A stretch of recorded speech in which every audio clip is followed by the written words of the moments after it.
We are born free. And we will die free. The time in between, though, that's complicated.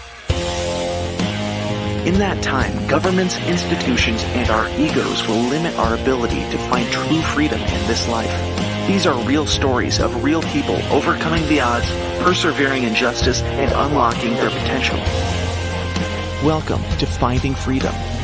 Here's your host, John Odermatt.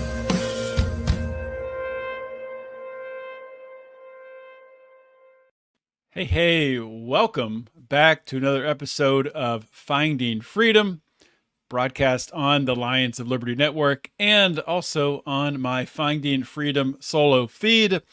Wherever you're watching or listening, you could be watching on YouTube with a live stream or Twitter or Rumble. We welcome you here to another show. Today's episode is going to be incredibly important. We're going to be talking to Jim Burling, who has written a very timely book on a major crisis happening in this country around homelessness and the lack of affordable housing. To no surprise to my listening audience, the root of it is property rights. So we're going to talk about that and everything else surrounding it. Let's bring Jim on the show right now. Jim Burling is the VP of Legal Affairs at Pacific Legal Foundation. He's been litigating property rights, environmental, and land use cases for over 40 years. And like I said, he just wrote a brand new book. It just came out, I think, today's August 15th. I think it came out on the 13th. It's called Nowhere to Live, The Hidden Story of America's Housing Crisis. Jim, welcome to Finding Freedom. Hey, thanks for having me on your show. Well, great to have you here. And, you know, as I talked about in the intro there, my audience is a very libertarian, Austrian economic-based audience who has a good understanding of property rights, but I think can really learn a lot about really what the root cause is, how property rights plays into really the homelessness crisis and the lack of affordable housing. And we're going to talk about that most of the show. Before we do that, so my audience can get to know you better, if you could give some background on yourself, how you became a lawyer and how you came to work in litigating property rights and land use cases. So before I was a lawyer, I was a productive member of society. I worked as an exploration geologist, and I spent a lot of time climbing up and down hills of the western states looking for minerals for a mining company. And I thoroughly enjoyed that, but I didn't really want to spend the rest of my life by myself on the edge of the desert somewhere climbing hills. And also, I became, how do I put this, intrigued or inspired by federal bureaucrats, land bureaucrats that we were dealing with all the time. The stories I could tell, the crazy things they would require an exploration geologist to do or not to do on public land.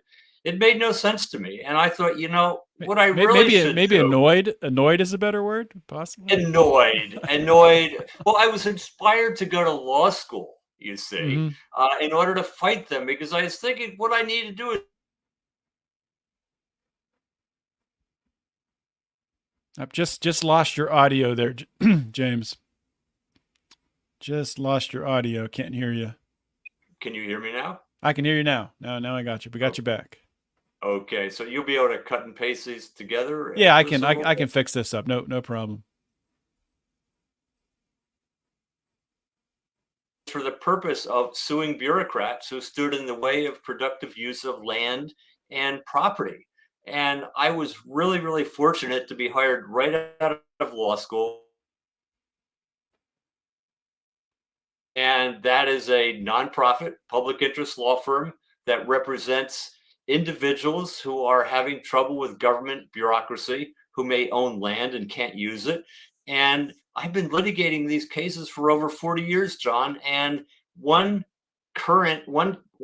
fact in all these cases is that here we have government trying to impinge upon people's property rights, making it difficult for them to either mine the property, log the property, farm the property, or build homes on the property. All these things, all these.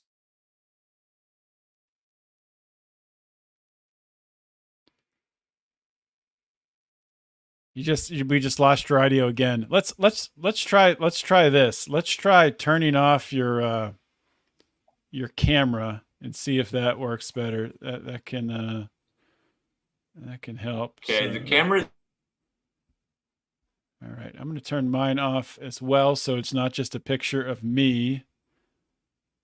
And whoop.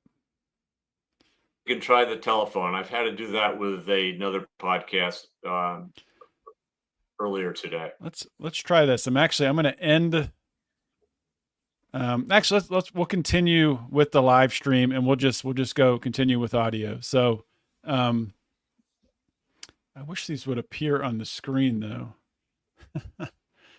Don't know how to do that. So at least our voices would be there. So at least the pictures would be there. I don't know how to do that. Okay, Mike. Anyway, let's just continue along here. Okay, so you were intrigued, you were annoyed, you were inspired to go to law school because of dealing with these bureaucrats who were making you do crazy things, working in the field of geology upon graduating from college.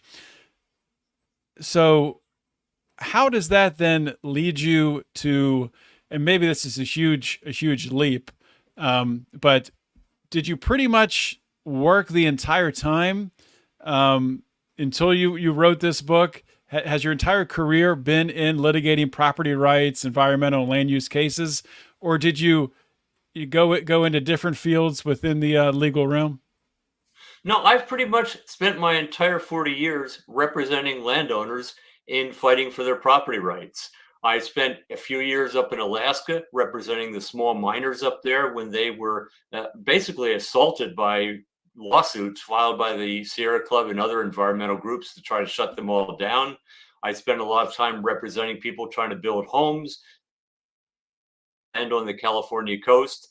So I have really spent my career defending property rights, and that's where I've seen this common thread that there is so much out there that is trying to prevent people from using their own property for productive use. So let's get to the root of this. So I think my audience would agree that government is at the root of this, at the root of really disrupting consensual transactions between people, but and going after property rights. So what do you think is behind the government's attack, the government's really undermining of property rights? Do you think this is a nefarious thing, or do you think this is just bureaucracy and just not understanding really the magnitude of the negative consequences to their actions? Well, it's a combination of everything like that. We are in a society that really distrusts the individual's ability to make decisions for him or herself. And so the idea is that, well, look, we're not capable of making these decisions. We don't know the right way of doing things, but there's a bureaucrat out there who knows better than we do. And we don't necessarily have the best interests of larger society at heart when we want to make use of our property. Therefore, the rules and regulations have to be put in place, these people think, in order to protect society from people doing the wrong things to their property. So it's a lot of misplaced altruism on the side of the bureaucracy, on the side of the environmental community, and a lot of lack of trust of the individual. I believe, on the other hand, that the individual is more often than not the best person who can make decisions of what needs to be done with that person's life or that person's property. So nefarious, not some sort of grand plot, but it's just the idea of creeping government taking over more and more because, well, that's what government likes to do. Government is an organism that likes to grow, and it has to grow. It's going to grow at something's expense, and the expense is individuals and private property. Yeah, and that that plays out in the real world. I saw recently in California, they're trying to address their homeless crisis, and they're trying to build affordable housing for the homeless people. And I forget the sum of money they were spending on a per unit. It was something absurd. I want to say it was in the hundreds of thousands of dollars. Oh, To John, create this. John, if only it were that little. Now, Okay. in my book, Nowhere to Live, I have a picture toward the beginning of a low-income housing project that was built on the coast near San Francisco, and I mean beachfront coast in San Francisco.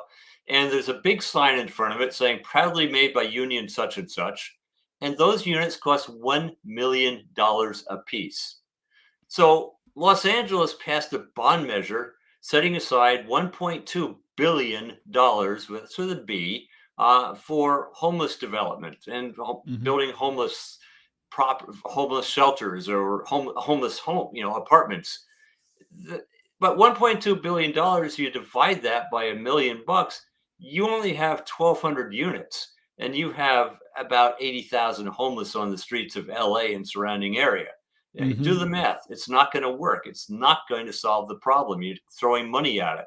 What needs to be done is not more government programs, not more government building boondoggles, not more government housing projects, which are usually, well, the key of government housing projects is they're poorly planned, they're poorly built, poorly maintained, but wonderfully destroyed because the government, after 20 years, realizes they have to tear these things down because they're such a mess.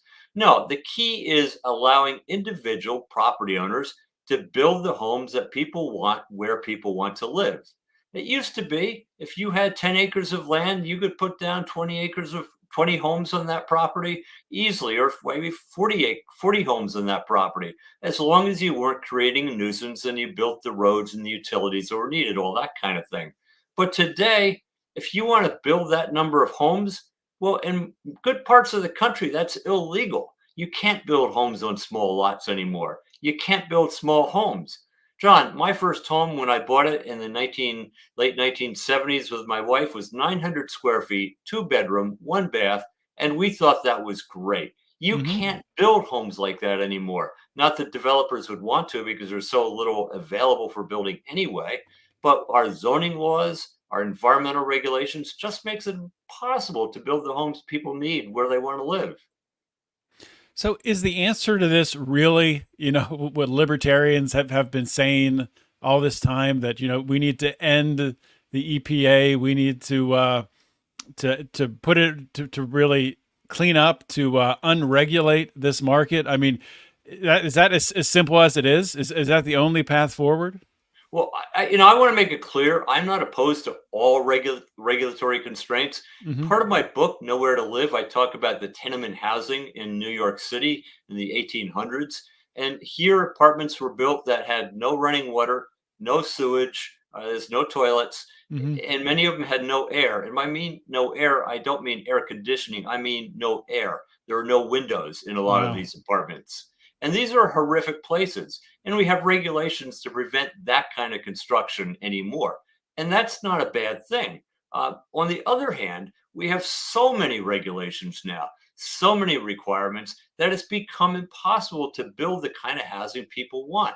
As I talk about it in Nowhere to Live, I talk about environmental regulations and how they had wonderful motivations back in the 70s when Nixon passed the Clean Water Act and the Clean Air Act and the Endangered Species Act. We all thought those are wonderful things because the environment does need to be protected. But those laws have been perverted over the years and used as tools to stop development. I mean, tens of millions of acres have been taken off the table of development because of species habitat. More tens of millions or hundreds of millions of acres have been taken off the table because there are wetlands on those properties, and so on and so forth. In California, properties being taken off the table for development because people would have to drive to that property and have vehicular emissions, which will have a carbon imprint. So these environmental laws, well intentioned as they may have been abused and perverted by people simply wanting to stop development. And I would think this would only get worse with the climate change initiatives, and especially in California. California kind of drives the bus with really things happen first in California, good or bad, and then work their way out to the rest of the country. So would you expect some of those, especially around emissions? That's probably the next wave here with electric cars really being pushed into the marketplace. Would you expect really home regulations, building regulations informed by emissions to occur throughout the rest of the country? Well, we certainly already have it here. To give you an example, as I mentioned, you can't build homes if there are going to be significant vehicular emissions. There's a project that I talk about in my book, Nowhere to Live, that people have been trying 20 years to build a number of homes north of Los Angeles. This is be a large development. It's a ranch of around 30,000 acres. They've already agreed to set aside over around 200,000 acres for conservation. The remaining part, they've been trying to build homes on ever since. In one of the projects in this home, they settled with a group of environmentalists where they would provide electric buses, subsidies for electric cars, electric plug-in stations, solar roofs, and my favorite, they were going to provide carbon neutral stoves for African peasants as part of the exchange for being able to build housing in California. Now, I don't think they're going to be quite as absurd in other states. But what happens in California is going to have an impact in other states nevertheless. Why is that? Because people are not able to build and buy homes here in California. They have to live somewhere. So we're going to export our people. We already are exporting our people to states like Texas, where you can still build homes in large parts of it, or Florida, or somewhere else, or Idaho, or Montana, or Tennessee. And what we are doing is, oddly enough, because people have to live somewhere, right? If you live in California, you're generally going to have a very low carbon footprint, period, because our heating of homes isn't that severe. Our cooling of our homes in the coastal areas isn't that severe. It's a perfect temperate climate if you want to have a low carbon impact. And yet people can't live in this low carbon impact area of California. So we're exporting people to where they're going to have to use more heat, more cooling, more energy. And it's really has a negative impact on the thing that the Californian bureaucrats want to pretend they want to save. It seems as to me, they really don't want people to live in California, period. Yeah, I mean, I don't know. It seems that way with Governor Newsom. He's almost encouraging people to leave the state with a lot of his regulations. But I don't know. I think it's just one of those things where you either live the way that the bureaucrats in California want you to live, or they don't want you there. So I did want to ask you about a major property rights case that you argued back in 2001. I'm going to butcher this. Palazzolo versus Rhode Island. You argued this before the U.S. Supreme Court, and this is a case that affirmed that rights in regulated property do not disappear when land is bought or sold. Can you tell us about the history in that case and the successful argument that you had? Sure. So in this case, we're dealing with an individual named Anthony Palazzolo. And he was a really great salt of the earth guy. And he ran a little tow truck company and he had a wrecking yard. And he decided to invest for his retirement. So he bought a little over 18 acres of property in Rhode Island near a big tidal pond. And his idea was he's going to develop homes on the property and have a nice profit and could retire on that. But when he tried to get permits to do that, the state of Rhode Island said, no, you can't put fill in the property. You can't dredge from the pond and put fill in the property. We're just not allowing you to do that. And so he decided, this is in the 1960s, he decided to go off and do his own thing and do his business and get back to the development later. And he did. But in the meantime, he had owned the property in a capacity of of a corporation owned by one person. So you can do that in Rhode Island. He had a single person owned corporation, but he got tired of paying $100 a year for the corporation fee, and he decided to instead he let the property go into his own name as his personal property. So why is that a big deal? Well, because new regulations were put in place that made it even harder to develop the property. And those new regulations were put in place right before the property transferred from his corporate ownership to his private ownership, or right after. So he bought the property, or he acquired the property in his personal capacity after new regulations were put in place. Now, a number of years later, he tried to submit another permit for homes. It was denied. Then he tried to submit a permit to build a little beach club, some shade structures, some cabanas, and some porta potties, really simple, rustic beach club. That was denied. And it was denied because, as the state of Rhode Island said, it would serve a private purpose rather than a public purpose. But it was his private property. And in Mhm. the course of this, he went to a legal publishing company and asked for all the books you have on property rights. They sent it to him. He read them. And he told his son, his son later told me that, most kids would talk about football and baseball with their parents over the dinner table. My father talked to me about the Constitution, about the Magna Carta, and about property rights. So when he was denied his last permit, Anthony Palazzolo sued. And this Supreme Court of Rhode Island said he had no case because he had acquired this property essentially from his corporate self into his personal self after the regulations were put in place.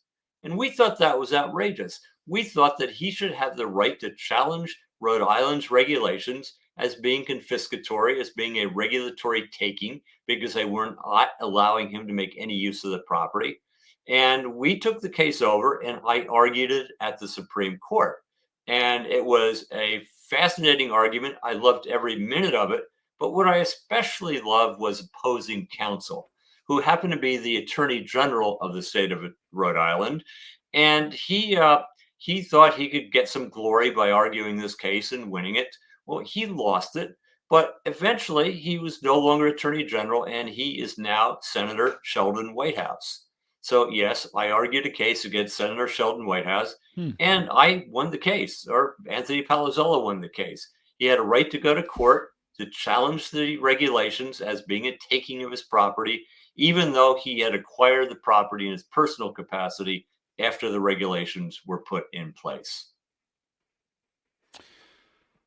That's quite a story. So was that your first time arguing a U.S. Supreme Court case? Yeah, that was my first time, and it was fascinating. I think it's every attorney or every litigator's dream to argue at the Supreme Court, and Mhm. I'm really glad I had that opportunity, and I'm really glad I won that case too, of course. Very, very cool stuff. So to get back to your book here, Nowhere to Live, The Hidden Story of America's Housing Crisis, which is now available for sale, and I will link to it on the show notes page on Lions of Liberty. I haven't read the book yet, so I'm asking from the perspective of someone who has not read it. Is there anything in the book that we haven't talked about yet, which you think would be a really important topic to talk about that might be something that would pique the interest of someone to read this book? Well, I talk about a lot of things. I talk about eminent domain abuse and the origins of eminent domain abuse and how that has been used to really destroy neighborhood after city neighborhood Hmm. after city neighborhood in order to make way for redevelopment projects, which are often simply um, ideas where government officials think they can get some glory for themselves. I have a chapter about that, eminent domain stories of abuse in Detroit, Michigan, and of course the Connecticut case, Kelo, is well known to a lot of people. But I also talk about the origins in 1954 at the Supreme Court in a case. So there's a lot of history there. And I've written this for non-lawyers. I've written this for people that are interested in history, interested in property, and interested in stories of how we got to where we are in the homeless crisis. I also talk, and this is a little different and probably unexpected from somebody picking up this book.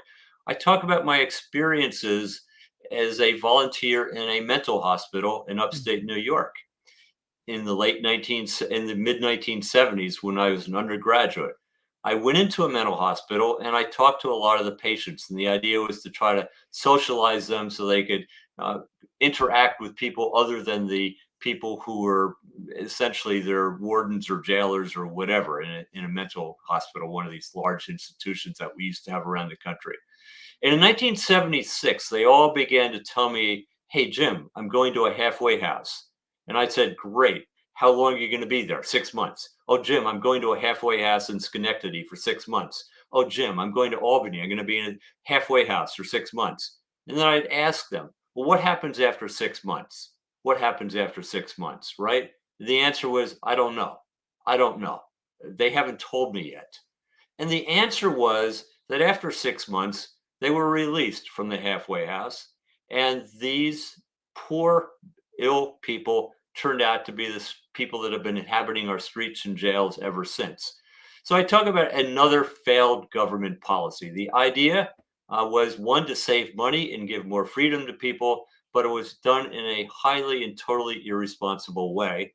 And a lot of the problem we see on the streets of homelessness today, as my book Nowhere to Live talks about, is because we are no longer caring for mentally ill. Now, as a libertarian, we want people to take care of themselves, but we all have to admit there are some people that are not able to Mhm. do that. And these are the people that need our help, whether it's through private charity or public charity. But we simply are doing a terrible disservice to let people be on the streets and exist in these huge camps on the streets because they can't afford housing anywhere else. And we as a society have turned their back on them. Yeah, no, you're 100% right. I'm glad you pointed that out because that is a large portion of homeless people are people who are just mentally ill and cannot get it together to be able to hold down a job, to be able to pay rent and live that way. And I do think that there has to be some mechanism in our society to take care of those people. We have to figure it out one way or another. It's made harder, of course, by not being able to build affordable housing for them because of these regulations. But there are other it's not everyone who's homeless is mentally ill, right? You also have people who actually choose to be homeless. And, maybe that's just how they want to live their life. And there's also the aspect of people who are addicted to drugs and just can't get their life together from that. And maybe there's some overlap between those three categories. But I guess my rambling long question here is to get to ultimately in a society, if Jim Burling was able to, design a way to care for these homeless people, if you were able to strike out regulations, to strike out bureaucracy, what types of things would you propose in order to find some affordable housing for these homeless people? Yeah, well, I would not propose that we go back to the way it used to be with huge mental institutions. I mean, the one I volunteered at was a sprawling place in upstate New York with many, many buildings, 2, 3 story brick buildings. That was not the way to do it. But we could have a lot more halfway houses. We could have transitional housing. And a lot of people could be living in single room occupancy hotels with facilities on site for treatment and counseling, that kind of thing. It's going to cost some money, but it would cost a lot more if we allowed these sort of places to be built in the first place. But trying to build multifamily housing or housing that would be appropriate for this sort of activity is frankly illegal in most communities across the country. You just can't build this kind of multifamily housing that we need, and you have to bring the cost down as well. You can't have boarding homes in most communities anymore. That used to be where people starting out, or people moving to a new community, or people who really had just a very low wage job. They would at least have a place to live in a boarding house, but boarding houses are illegal. Small starter homes, as I said at the outset, are illegal. And so my book talks about the need to really allow the marketplace to find what people need, what the needs of society are, and allow Mhm. them to build that Right now, if all you can build is large, expensive single family homes, that's what people are going to build because there's a need for that as well. But by goodness, we should really allow more building of different kinds all across the country. 100% agree. And, you've laid out here what we need to do if we were prudent and we did have, people in power who were rational people. Maybe they would make some of those decisions. Unfortunately, we don't have a lot of those people in positions of power in cities and states and at the federal level. So if you had to, look into your magic 8 ball and try to predict where you see this heading in the next 5 to 10 years along the current track, where are we going to be in 2030, 2040, 2050 if we don't make a change with regards to the homeless crisis? So, if I could go back 20 years when I first started giving speeches and talks about the issue Mhm. of property rights, I would tell people, look, if we don't build enough homes, we're going to end up like a third world country with huge slums and people basically creating and taking over property and creating shanty towns. And people would look at me like I was crazy. But today, the homeless camps that we have are less attractive than shanty towns. And in my book, Nowhere to Live, I talk about comparisons that have been done with third world shanty towns with some of the homeless camps in the United States. And I'd rather live in the shanty town because they have at least better facilities, more, transportation is easier. They have utilities, electricity, and water, which you do not have in our homeless camps. People are using the sidewalks for their personal hygiene. So I think that the problems we have today were completely predictable 20 years ago because I was predicting them. So, what about the future? I think I would hope, and I am the eternal optimist, or I wouldn't have written this book and I wouldn't be talking to you. I am hoping that enough people realize we got ourselves into the mess we are today by being too restrictive on the ability to build the homes where people want to live. And that we are beginning to see now people are saying, well, some of this large lot single family zoning, which is designed to keep working class people out of our neighborhoods, maybe this is wrong. It's wrong as a policy matter, and it's morally wrong as well because we're not allowing people the freedom to live where they want to live in the way they ought to be able to live. So I would like to think that we will begin to rethink the regulatory uh, onslaught that we have, the regulatory, Iron Maiden that property rights is in right now, and free up property rights and free up people to be able to develop the homes, as I keep on saying, develop the homes that people want to live in where they want to live. So we live in a democracy, for better or for worse. That's really the system we have. It technically it's a republic, per our constitution, but really it's trending more in a democratic way where the majority gets to make the rules. Do you think that the majority of U.S. citizens actually understand private property rights and actually understand the negative impact of our government policies and political corruption that is happening in our cities? I think some people understand it in a very abstract way, but not nearly enough. There is a Los Angeles Times poll that I talk about in my book, Nowhere to Live, asking people, why do we have a housing crisis? And the answers range from not enough rent control to too much uh, corporate buying out of properties, foreign land speculators, but very few of them recognize the real reasons was it's so difficult to get permits, zoning is so restrictive, and rent control itself is a problem. So people do not fully understand how we got into the mess and the solutions that they think, which is more government subsidies, more rent control, and things like that, of course, would make things much worse in the end.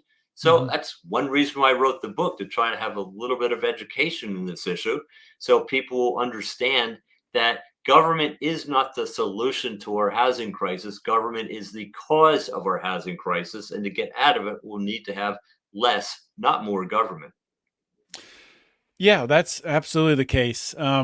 I'm not necessarily optimistic that the people are going to pick up on that as we look with our current presidential race going on, and we have our Democratic candidate for president, Kamala Harris, not only talking about rent controls and more of them, but now most recently, today and yesterday, I saw her talking about price controls on corporations, proposing those to try to bring down food costs.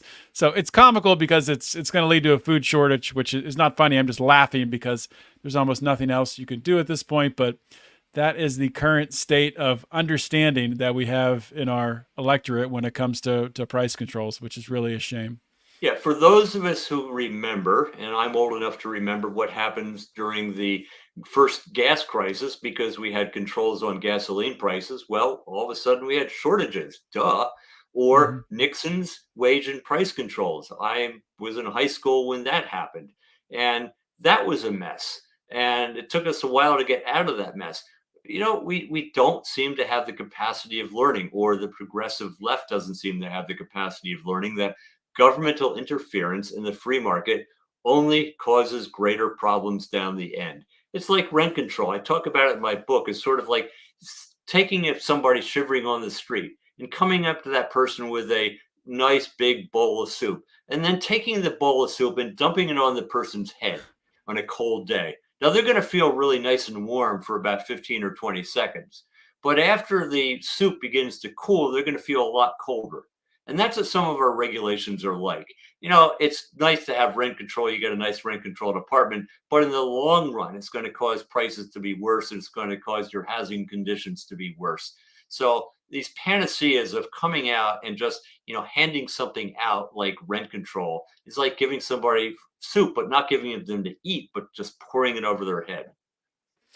Yeah, that's a good analogy there. I like that one. I haven't heard that before. I just saw a recent meme that talked about how the youth is viewing socialism, and it had this giant boot coming down to step on someone, but underneath on the sole of the boot, someone was painting a nice picture with clouds and and sunshine. So yeah, it's a bowl of soup on the head and a boot coming down on your neck, but the sole of that boot has a nice painting on it, so it's not that bad. Yeah, I mean, socialism is an absolutely wonderful theory. The only problem with it, and I won't use Margaret Thatcher's quote that we run out of other people's money. The only problem with socialism is that human nature is different. You cannot impose that kind of regime on people and expect them to be happy about it for very long. I mean, Frederick Hayek in Road to Serfdom talks about what happens when you have socialism for long enough. You have to enforce it at the point of a gun. And people don't like giving up what they earn. If you work hard, you want to be rewarded for it, and that's the way it should be. Not if you work hard, great, you're making more stuff to share. Exactly. And maybe things are starting to shift with that. Not to go totally off topic, but there was recently, both in the presidential race, both Donald Trump, the Republican, and Kamala Harris, the Democrat, have both endorsed no tax on tips in the service and hospitality industry. So potentially there's some legs there where that could turn into a good thing if it actually does come to fruition. But I don't know. We'll see. I don't know either, because there's a government. That's not going to mean the governments want to spend less. They're either going to go greater into debt, creating greater inflation, which is a tax on everybody, or they're going to try to find who they haven't taxed yet. Corporations, or taxed enough yet. Corporations, the so-called rich people that are making over $400,000 a year. The government budget can't be all on the backs of corporations or the very rich, because you're going to run, as that talk, go back to Margaret Thatcher, you will run out of them soon enough. Now, corporations won't make money anymore, and they'll go out of business, or they'll go out offshore. And so, not taxing on tipping is great. I'm all for it. I'm not taxing on a lot of things I'm all for, but we have to also at the same time reduce this government overspending on things. Absolutely. And to bring this thing full circle, at the end of the day, in a free country, supposedly, and America is better off than a lot of countries. So I don't want to I don't want to be totally, negative. I feel like there are still many great things about this country, and there is a lot of opportunity.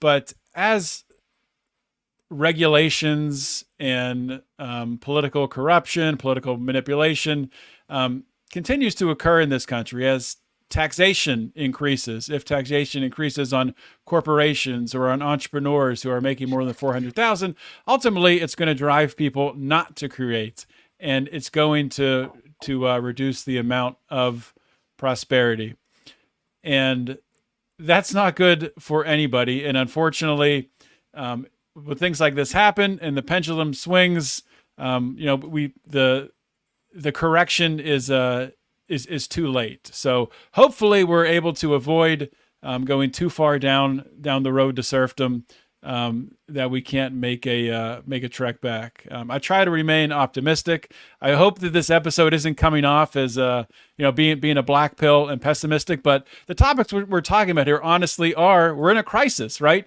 We're in a homelessness crisis.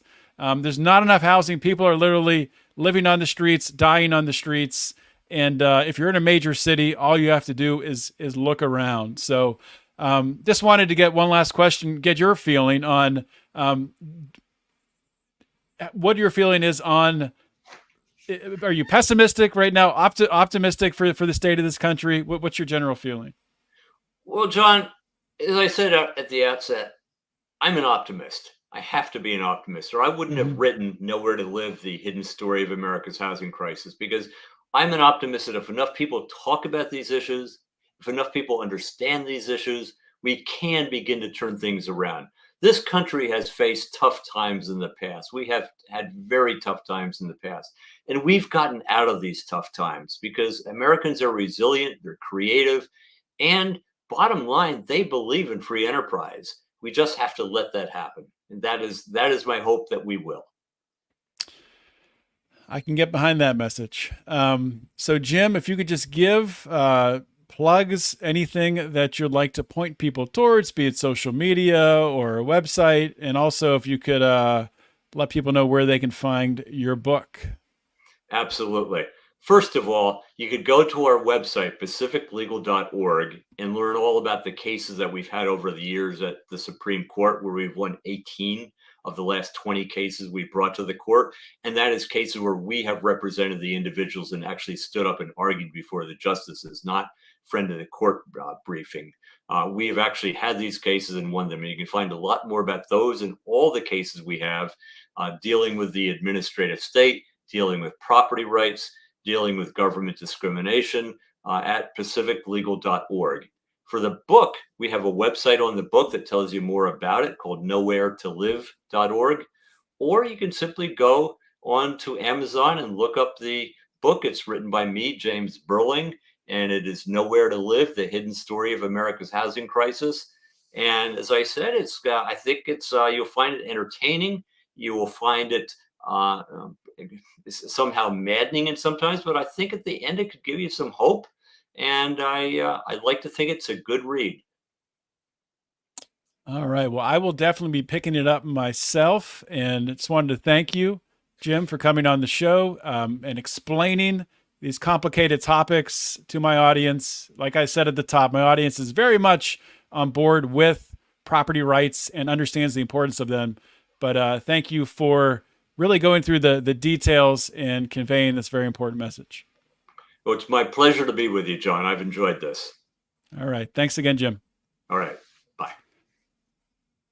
All right. Well, that is my interview with James Burling. Hope you enjoyed it. And also wanted to say that if you've been enjoying this show, Finding Freedom, and if you're listening on the Lions of Liberty Podcast Network, I want to encourage you to also subscribe to my Finding Freedom Network, where you get this show, Finding Freedom, and you also get my new podcast series, Pursuit of Freedom, where I document my journey from a corporate employee transitioning to become a full-time entrepreneur. I drop about 2 to 3 episodes per week. So check that out. If you're someone who's interested in entrepreneurship, if you're someone who is already an entrepreneur, I think this content is going to be right up your alley and provides an outlet for those of us who want to make an impact, not only in our lives, but help other people and find that path through entrepreneurship. Also, so you can, of course, support this show on Patreon at patreon.com/Lions of Liberty, or through Locals, lionsofliberty.locals.com, or just search Lions of Liberty on either platform, and we appreciate the support. With that being said, I will leave you all for another week. We'll be back next week with another awesome interview. In the meantime, always keep your head up and the fires of liberty burning